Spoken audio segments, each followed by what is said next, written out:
Bonsoir à tous et bienvenue dans cette nouvelle vidéo. Encore une fois, je suis très content de vous retrouver ici ce soir pour vous raconter la suite du loup-garou des marécages. Rappelez-vous là où nous nous étions laissés. Gary et sa sœur Emily s'étaient perdus dans un marécage. Ils avaient beau essayer de retrouver leur chemin, mais ils se retrouvaient toujours coincés ailleurs jusqu'à ce qu'ils tombent sur une cabane au fin fond quasiment des marécages. J'allais déjà dire des caméras. Bon, on va essayer de se concentrer ce soir. Et Emily avait beau essayer d'appeler pour voir s'il y avait quelqu'un, personne ne répondait. Et on s'était laissé sur le fait que Gary s'y était mis aussi, personne ne lui répondait. Et je vous avais laissé sur le fait qu'il avait essayé de... Enfin, pas essayé, il a mis sa main sur la poignée et il s'apprêtait à ouvrir la porte pour voir s'il y avait quelqu'un à l'intérieur. Bon, je présume qu'il ne doit y avoir personne. Je présume aussi que les cris qu'il entend depuis un bon petit moment, c'est pas des loups normaux, hein, vous m'avez compris. Sinon ça ne s'appellerait pas les loups-garous des marécages. Peut-être les chatons des marécages, on ne sait jamais. Donc sur ce, installez-vous confortablement, j'espère que vous allez le faire, j'espère que je vais vous relaxer. Hein, mon chat est en train de miauler. On n'est pas dans un marécage, Louloute. Tu te calmes. Donc j'espère que je vais vous relaxer, j'espère que si ce n'est pas le cas, vous allez apprécier quand même l'histoire jusqu'à la fin. Je vais ici ce soir essayer de vous lire un peu plus parce qu'avec le montage, je me suis aperçu que la vidéo de dimanche passé ne faisait que 19 minutes. D'habitude, j'essaie de quand même de le faire, de vous lire un peu plus longtemps, mais hier j'étais quand même... Enfin hier, dimanche passé, j'étais quand même assez fatigué. Ici, je me sens en forme, donc on va commencer. Je vous souhaite comme d'habitude une bonne écoute. Au moment où je m'apprêtais à tourner la grossière poignée de bois, la porte s'ouvrit à la volée, nous renversant presque. Je fis un bond en arrière. Un homme émergea de l'obscurité de la cabane. Il se pencha sur nous pour nous dévisager avec un grognement méprisant. Ses yeux noirs avaient quelque chose de fou. De longues mèches de cheveux gris pendouillaient sur ses épaules. Son visage était rouge, peut-être brûlé par le soleil ou ivre de colère. Il portait un ample t-shirt déchiré et malpropre, ainsi qu'un pantalon trop grand qui dégoulinait sur ses sandales. Tout en nous fusillant de son regard féroce, il entr'ouvrit la bouche, découvrant des gencives hérissées de dents jaunâtres. Je reculai de quelques pas pour me rapprocher d'Emily. J'aurais voulu demander à cet homme qui il était, pourquoi il vivait dans le marécage. J'aurais voulu lui demander de nous aider à retrouver notre chemin. Une dizaine de questions me traversèrent l'esprit, mais je ne pus qu'articuler. Excusez-nous. Émilie se sauvait déjà en courant, sa queue de cheval dansant derrière elle. Moins d'une seconde après, je m'enfuis à mon tour. Émilie, attends-moi, attends. Mes pieds volaient sur un tapis de feuilles mortes et de brindilles. Tout en m'efforçant de rattraper ma sœur, je jetai un coup d'œil par-dessus mon épaule, et un cri de terreur m'échappa. Émilie, il nous poursuit. Le corps incliné en avant, l'homme fonçait sur nous à grande enjambée. Ses bras pendants se balançaient, il haletait, bouche ouverte. « Cours, Gary !» me cria Emily. « Plus vite !» Le sentier serpentait entre les hautes herbes, les arbres se raréfiaient. Nous passions par une succession de zones d'ombre et de lumière. « Emily, attends-moi !» Elle ne ralentit pas. Une mare étroite apparut à notre gauche. Des arbres étranges poussaient au milieu de l'eau. Leurs troncs élancés jaillissaient d'un fouillis de racines sombres, des palétuviers. J'aurais aimé prendre le temps de contempler ces arbres à l'aspect irréel. Mais ce n'était pas le moment de s'attarder.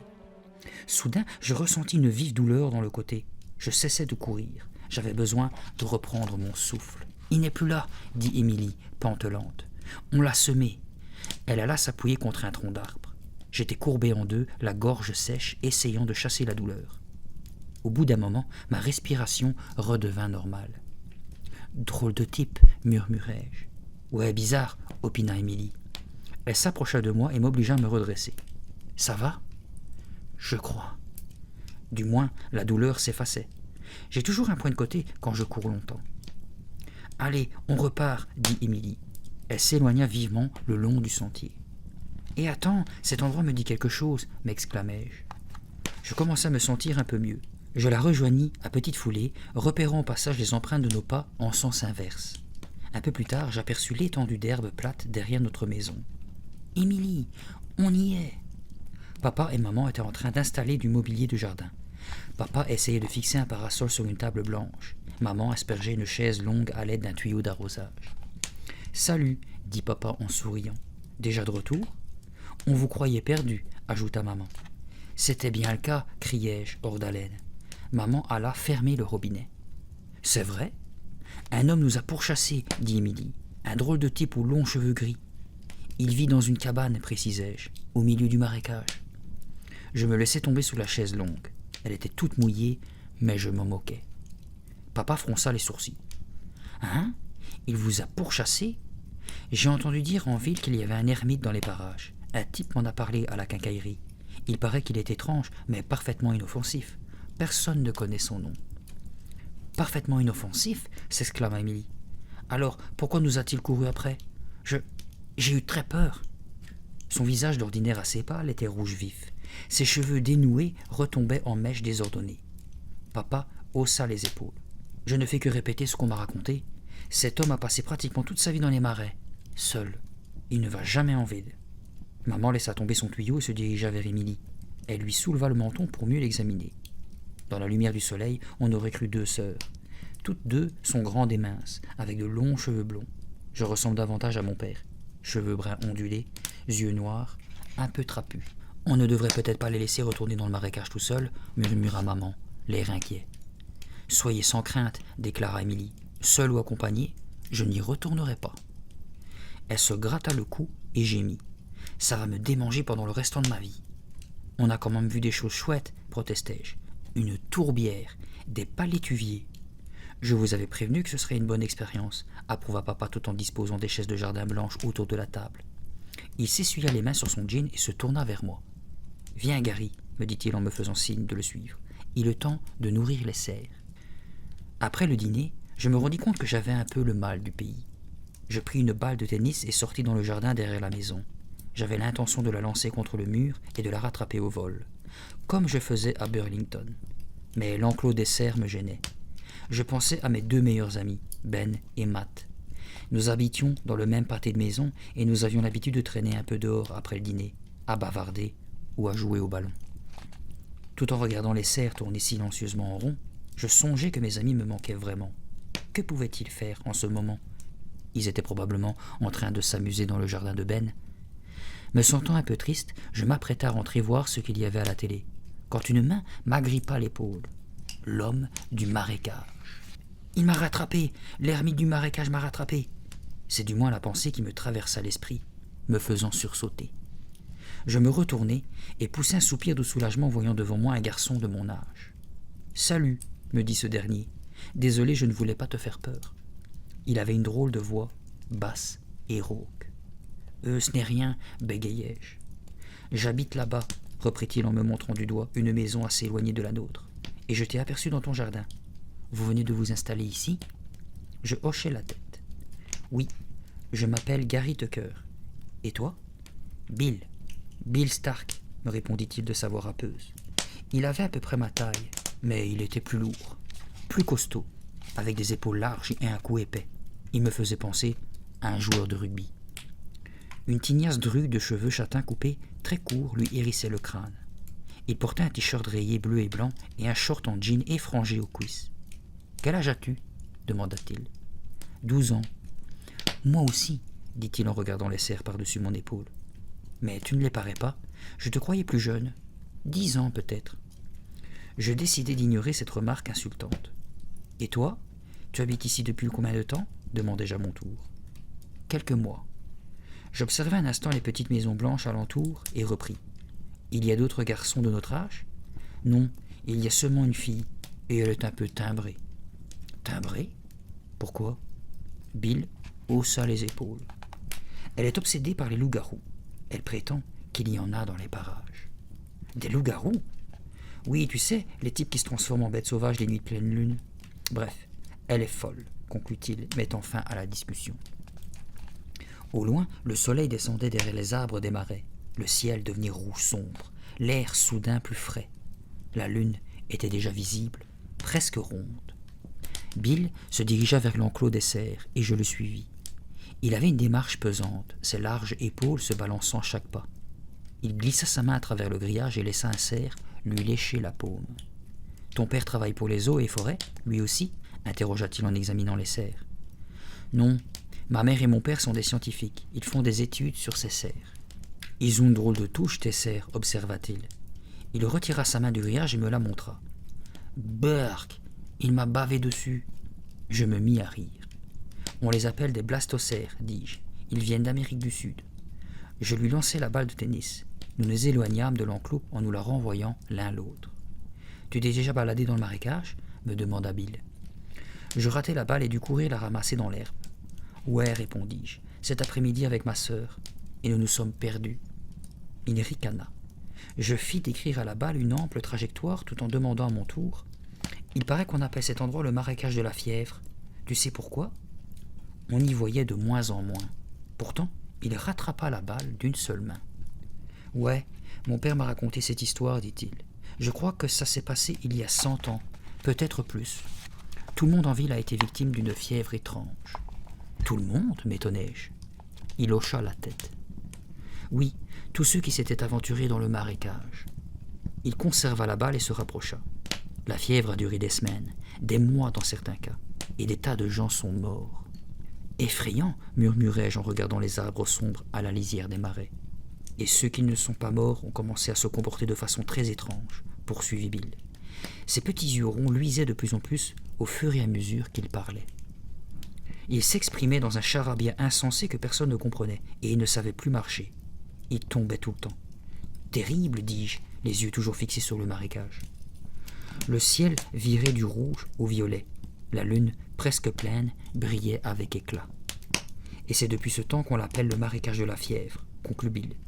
Il me rendit la balle de tennis d'une pichenette et déclara « Je ferais mieux de rentrer chez moi maintenant. »« Attends, Bill, tu as déjà vu l'ermite du marécage ?»« Non, j'ai entendu parler de lui, mais je ne l'ai jamais vu. »« Moi si, cet après-midi, nous l'avons rencontré, ma sœur et moi. Nous avons trouvé sa cabane. »« Super !» s'exclama Bill. « Vous avez parlé avec lui ?»« Pas vraiment, répondis-je. Il s'est lancé à notre poursuite. »« Pourquoi ?» Je n'en sais rien. En tout cas, il nous a flanqué une sacrée frousse. Bill semblait songeur tout à coup. « Je dois m'en aller, dit-il. » Il s'éloigna au pas de course vers sa maison. « Et on pourrait explorer le marécage ensemble, si tu veux, » me lança-t-il par-dessus son épaule. « Ouais, génial, répondis-je. Je me sentais légèrement remonté. Je m'étais fait un nouvel ami. En fin de compte, ce ne sera peut-être pas si mal de vivre ici, pensai-je. Je songeais à Émilie en rentrant chez nous. Je savais qu'elle serait jalouse d'apprendre que j'avais déjà un copain. Je rejoignis ma famille dans le salon. Mes parents suivaient un documentaire sur les requins à la télé.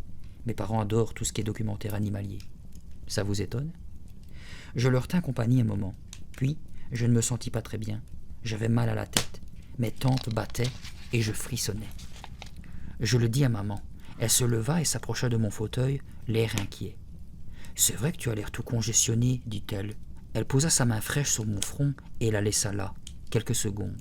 Puis, elle énonça son diagnostic. « Gary, je crois que tu as un peu de fièvre. » Quelque temps après, j'entendis pour la première fois les étranges hurlements.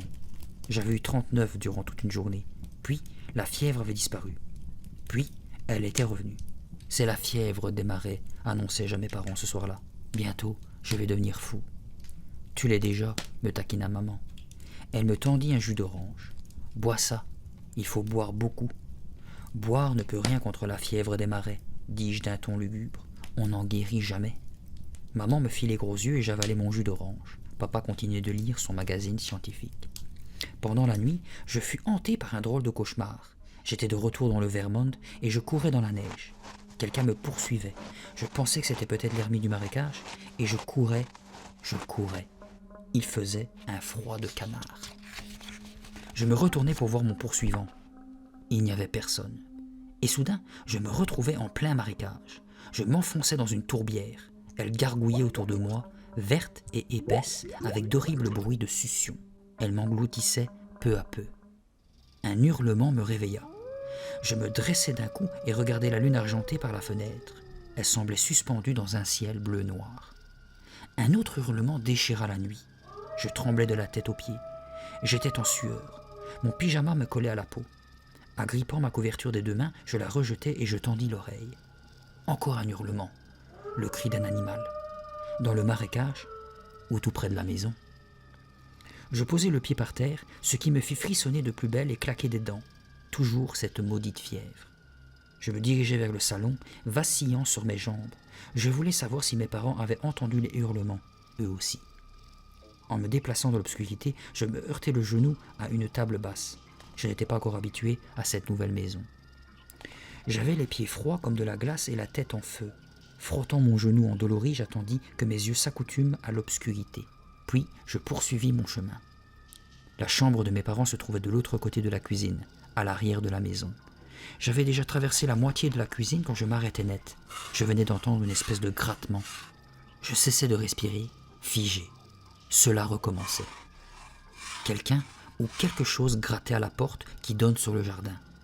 Puis, il y eut un hurlement tout proche, si proche qu'il me terrifia. Aussitôt suivi d'un nouveau grattement. Qu'est-ce que ça pouvait être? Un animal? Une bête féroce venue du marécage hurlant et grattant à la porte?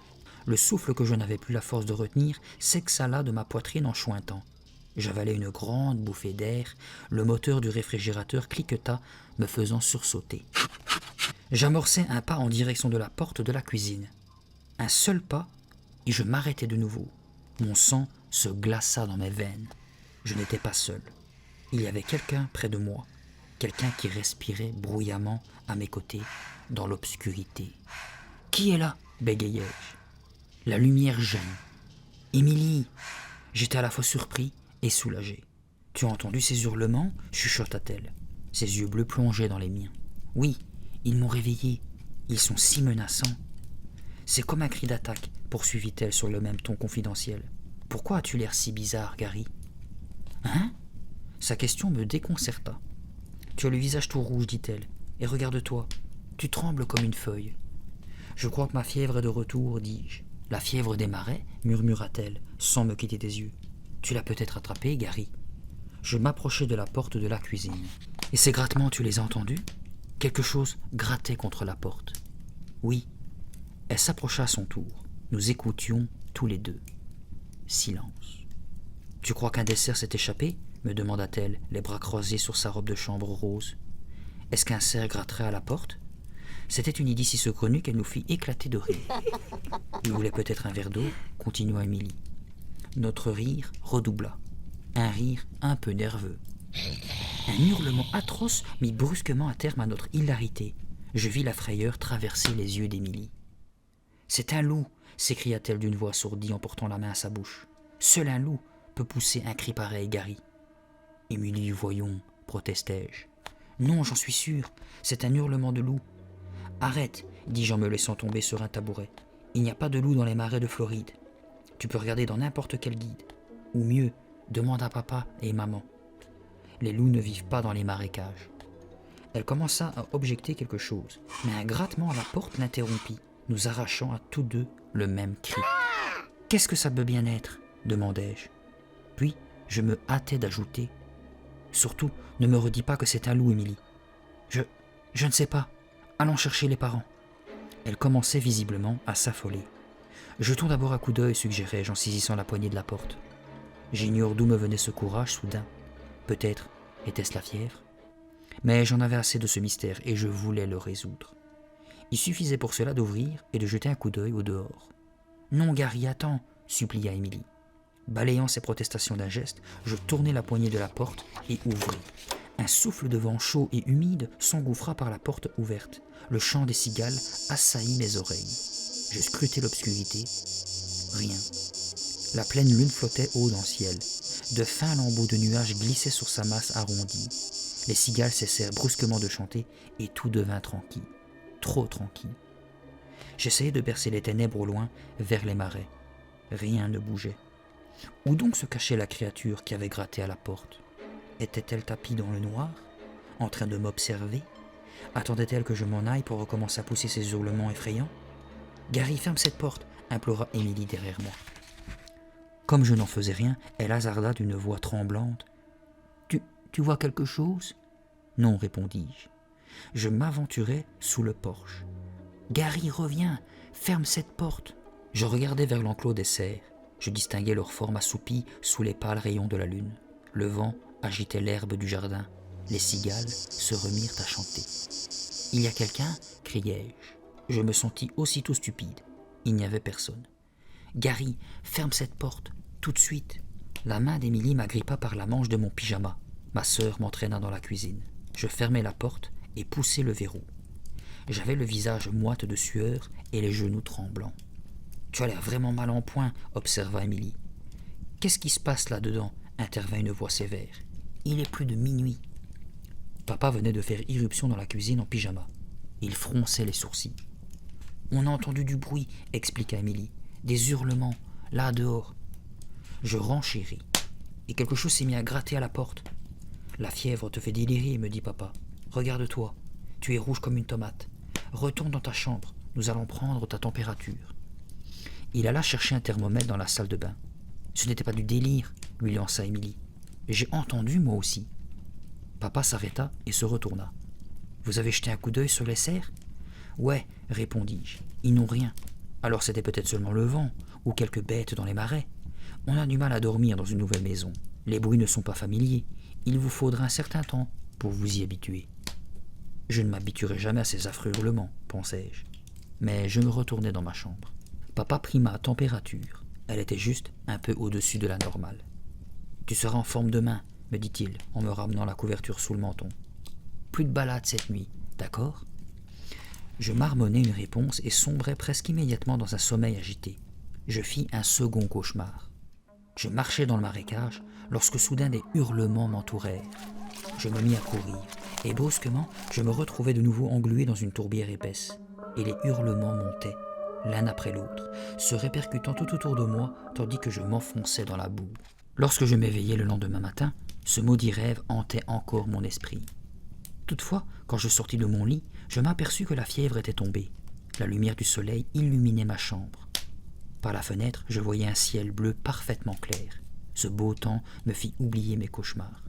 Si Bill était dans le coin, nous pourrions peut-être nous aventurer ensemble dans le marécage. J'enfilai un jean et un t-shirt. J'avalai en toute hâte une tasse de chocolat et un bol de cornflakes. Laissai ma mère s'assurer que je n'avais plus de fièvre en me tâtant le front et me précipitai dehors. « Et 1 minute » me cria maman en s'étranglant avec une gorgée de café. « Où cours-tu si tôt ?»« Je veux voir si Bill est chez lui, » dis-je. « Peut-être qu'on ira se balader tous les deux. »« D'accord, mais ne te fatigue pas trop. Promis ?»« Ouais, promis, » répondis-je. J'ouvris la porte de la cuisine, sortis sous le soleil aveuglant, et poussai un cri strident quand un énorme monstre noir me sauta sur la poitrine et me renversa par terre. « Au secours !» braillai-je en m'effondrant sous le poids de mon assaillant. « Au secours ! Il me lèche la figure !» Dans mon affolement, je mis un certain temps à me rendre compte que le monstre était en fait un grand chien. Quand papa et maman vinrent retenir l'animal pour me permettre de me dégager, je riais de bon cœur. « Hé, tu me chatouilles !» Je m'essuyai les joues du revers de la main et me relevai tant bien que mal. Maman demanda au chien « D'où viens-tu, toi ?» Elle et papa finirent par le lâcher. Il resta là, à haleter en remuant la queue. Une grosse langue grosse pendait hors de sa gueule. « Il est énorme !» s'exclama papa. « Il doit être à moitié berger allemand. »« En tout cas, elle m'a flanqué une belle frousse, » dis-je. « Pas vrai, mon pote ?» Je me penchai pour caresser son beau pelage foncé. Sa queue frétilla 2 fois plus. « Il t'a adopté, on dirait, » observa maman. « Il m'a pratiquement tué, oui. Regardez-le, il doit peser plus de 50 kilos. »« Est-ce que c'était toi qui grattais à notre porte la nuit dernière ?» intervint Émilie qui venait d'apparaître, encore vêtue du long t-shirt qui lui servait de chemise de nuit. Elle s'étira, bâilla longuement et reprit.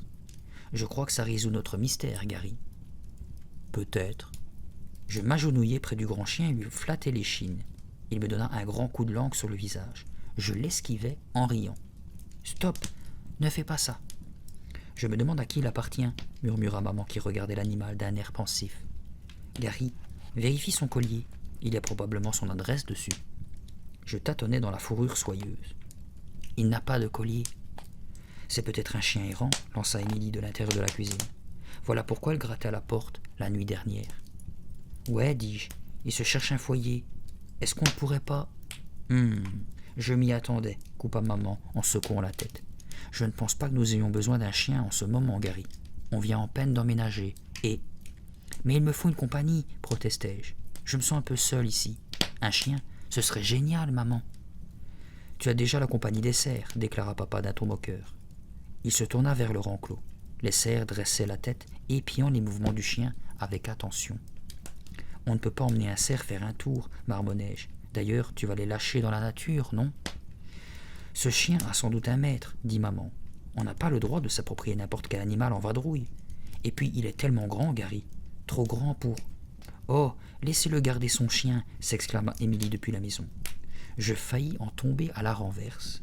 C'était la première fois depuis des siècles que ma sœur prenait mon parti. La discussion se poursuivit durant plusieurs minutes. Tout le monde reconnaissait que le chien avait l'air docile et gentil, en dépit de sa taille impressionnante. Et il était certainement affectueux. Je ne pouvais pas l'empêcher de me lécher. Au bout d'un moment, je vis Bill arriver. Il se dirigeait vers nous à travers la pelouse. Il portait un léger débardeur, un bermuda et des baskets. « Hé, regarde ce qu'on a trouvé !» lui criai-je. Je le présentai à mes parents. Émilie était partie dans sa chambre s'habiller. « Tu as déjà vu ce chien ?» demanda papa à Bill. « Sais-tu s'il appartient à quelqu'un du voisinage ?» Bill secoua la tête. « Non, je ne l'ai jamais vu. » Il tapota prudemment la tête de l'animal. « D'où tu sors, mon gros ?» lui dit-il. Le chien leva les yeux sur lui. Ils étaient bleus comme le ciel. « Il ressemble plutôt à un loup qu'à un chien, » observa Bill. J'approuvai d'un hochement de tête. « Tu as raison. Qui sait, c'était peut-être lui qui hurlait comme un loup la nuit dernière. Tu as entendu ces hurlements effrayants ?»« Non, me répondit-il. En général, je dors comme une souche. Mon père est obligé d'entrer dans ma chambre et de crier dans un mégaphone pour me réveiller. Je t'assure. » Tout le monde éclata de rire. « C'est vrai qu'il ressemble à un loup, » murmura maman en regardant les yeux bleus du chien. « Les loups sont plus maigres, » objecta papa. « Leur gueule est plus étroite. Je suppose qu'il pourrait être en partie loup, mais c'est peu probable dans ce secteur géographique. »« Appelons-le Wolf » m'écriai-je avec enthousiasme. C'est un nom qui lui va comme un gant. « Salut Wolf. Hé Wolf. Ici Wolf. » Le chien dressa les oreilles. « Vous voyez, il aime son nom. Wolf. Wolf. » Le chien me dévisagea et lança un aboiement bref. « Je peux le garder ?» suppliai-je. Papa et maman échangèrent un long regard. « D'accord, pour le moment, » déclara maman.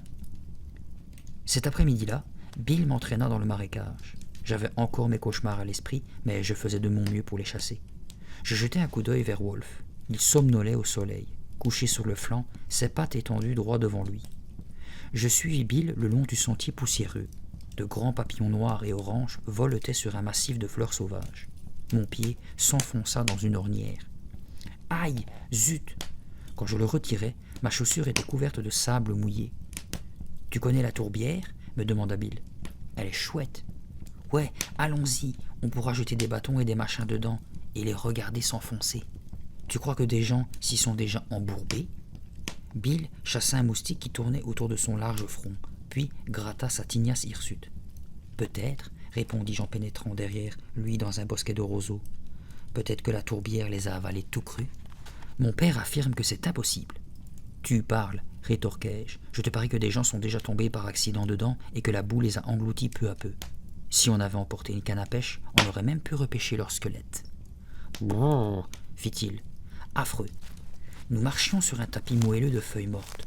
Soudain, Bill s'arrêta, un doigt sur les lèvres. « Chut !» J'avais entendu moi aussi comme un bruit de pas derrière nous. Je me figeai sur place, aux aguets. La frayeur traversa les yeux de Bill. « Quelqu'un nous suit » murmura-t-il. « C'est l'ermite du marécage. »